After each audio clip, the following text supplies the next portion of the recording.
சீரியல்களின் full எபிசோடுகளை Sun டிவியில் ஒளிபரப்பான உடனே எக்ஸ்க்ளூசிவாக சன் நெக்ஸ்டில் மட்டும் ஃப்ரீயா பாருங்கள். நானும் இப்ப முடிவு பண்ணிட்டேன். அவதான் எனக்கு மருமகன். அந்த முடிவுல இனிமே எந்த மாற்றமும் இல்ல. அன்னைக்கு உங்க பொண்ணு இல்லனா இன்னைக்கு நான் உயிருக்குயிரா நினைக்கிற என் பையன் எனக்கு இல்ல. என் பையனுக்கு மனைவி உங்க பொண்ணுதான். இது நான் உங்களுக்கு கொடுக்கிற வாக்கு.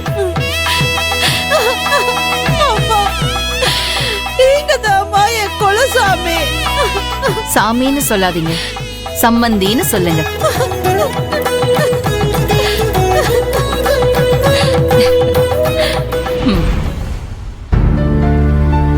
அம்மா, என் பொண்ணுக்கு வாழ்க்கை கொடுங்கன்னு மடியேந்தி நின்ன. என் மேல மனசு இறங்கி நீங்க அவளுக்கு போட்ட பிச்சைதான் அவளோட இந்த வாழ்க்கை. எதுவுமே சௌந்தர்யாக்கு தெரியாததுனால அவ அவ்வளவு திமிரா பேசிட்டு போறாமா. நீங்க என்ன பேசுனீங்க, ஏது பேசுனீங்கன்னு எனக்கு தெரியாது. நீங்களும் அவளுக்கு பொறுப்பை கொடுக்கவும் என்னென்னமோ பேசுறா. இப்ப அவ கார்ல வந்து இறங்கிட்டு என்ன திமிரா பேசுறா தெரியுமாமா? அவ உன் தலையெழுத்த மாத்தினதே இந்த தெய்வம் தான். அவங்க கால்ல விழுந்து அடிமையா கிடக்க வேண்டிய நீ இப்படி அராஜகம் பண்றியடின்னு அவகிட்ட போய் இப்பயே நான் சொல்ல போறேமா. இல்ல, அவசரப்படாதீங்கம்மா. இப்ப எதுக்கு அதெல்லாம் சொல்ல போறீங்க? தயவு செஞ்சு அந்த தப்ப மட்டும் பண்ணிடாதீங்க. இப்ப சௌந்தர்யா உங்க பொண்ணு மட்டும் இல்ல, என்னோட மருமக. அவ என்ன வேணாலும் செய்யட்டும். என் வீட்டுல அவளுக்கு எல்லா உரிமையும் இருக்கு. இப்ப என்ன நடந்து போச்சு? நான் கொஞ்சம் ரெஸ்ட் எடுக்கணும்னு தான் பொறுப்பெல்லாம் சௌந்தர்யா கிட்ட கொடுத்திருக்கேன். இல்லம்மா, நீங்க எனக்காக சொல்றீங்க. உங்க வீட்டுல என்னென்னமோ நடக்குது. சம்பந்தி இன்னும் வெளியில வரல. இவ இப்படி எல்லாம் பண்ணிட்டு இருக்கா. இதெல்லாம் அவ ஏதாவது புரிஞ்சுதான் பண்றாளா இல்ல புரியாம வேணுனே பண்றாளான்னு தெரியல. நானே அவளை ஏதாவது பொண்ணாமன்னு தோணுது. எனக்கே அவ மேல வெறி பிடிச்ச மாதிரி இருக்குமா.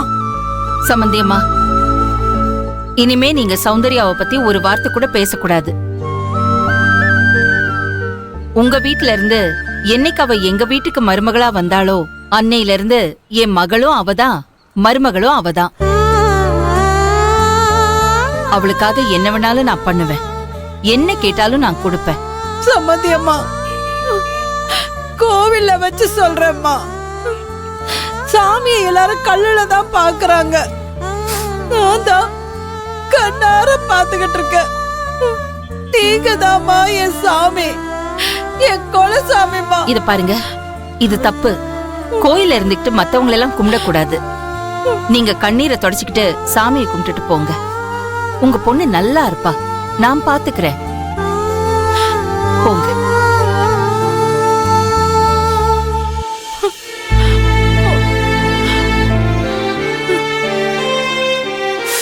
நான் வரேம்மா. சரி சம்பந்தி.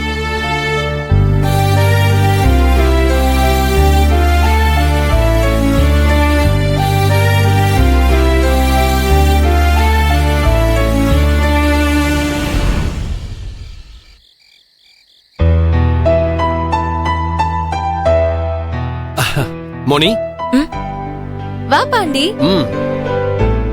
ஓ, பார்சல் வந்துருச்சா? தேங்க்ஸ் பாண்டி. குடு. ஆமா, ஏதோ சாப்பிடுற பொருள் மாதிரி இருக்கு. வாசம் வருதே. சாப்பிடுற பொருள் தான், உட்காரு சாப்பிடலாம். எனக்கு இந்த ஸ்மெல்லே பிடிக்கல. இதை எப்படி சாப்பிடுறது? எனக்கு வேணாம். பார்சல்குள்ள என்ன இருக்குன்னே உனக்கு தெரியாது. அதோட பேர் என்னன்னு கூட உனக்கு தெரியாது. ஆனா ஏதோ தீண்டத்தகாத பொருள் மாதிரி ரியாக்ட் பண்ற.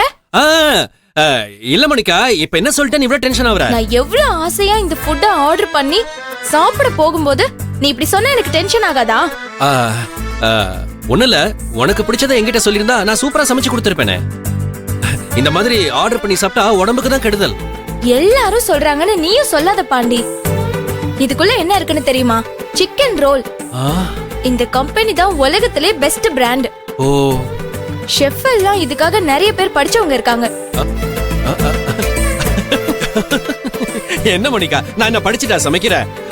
ஏன் மணி, என் சமையல் நல்லா இல்லையா? உன் சமையல் நல்லா இல்லைன்னு நான் சொல்லல.